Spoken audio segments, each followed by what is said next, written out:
শুভ বিবাহ ধারাবাহিকের আজকের পর্বে আপনারা দেখবেন তরিতা কিছুতেই চায় না যে সুধা আবার সেই বসু মল্লিক বাড়িতে আসুক, তাই গোপনে বসু মল্লিক বাড়ি থেকে গয়না চুরি করে আর সেই গয়নাগুলো কিভাবে সুধার বাপের বাড়িতে পাঠানো যায় সে প্ল্যান করতে থাকে তরিতা।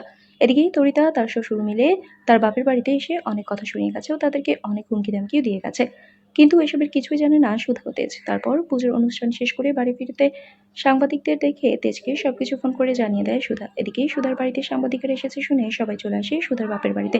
এদিকেই তরিতাও সেই গয়নাগুলো নিয়ে চলে এসেছে আর মনে মনে বলছে এই সব থেকে ভালো সুযোগ এই গয়নাগুলো সুধার ঘরে রেখে আসার। এদিকেই তরিতার দিকে তাকিয়ে সুধা মনে মনে বলছে এই কাজটা তরিতা ছাড়া আর কেউই করতে পারে না। তারপর সবাই যখন বাড়ির উঠানে রয়েছে সেই সুযোগে তরিতা চলে আসে সুধার ঘরের ভেতরে সেই গয়না রাখতে। এদিকেই তরিতার হাবভাব ভালো না দেখে তরিতাকে ফলো করে সুধা। তরিতা তখন সুধার ঘরে চলে এসেছে, সুধাও তার পেছনে পেছনে চলে এসেছে। তাহলে কি পারবো সুমলিক বাড়ি থেকে গয়না চুরি করে সুধার বাড়িতে রেখে আসতে গেলে তরিতাকে হাতে নাতে ধরে ফেলবে সুধা? বন্ধুরা, আজকের পর্ব নিয়ে আপনাদের কি মতামত জানিয়ে দিন কমেন্ট করে। নিয়মিত সিরিয়ালের আপডেট পেতে আমাদের চ্যানেলটি সাবস্ক্রাইব করে সাথেই থাকুন। ধন্যবাদ।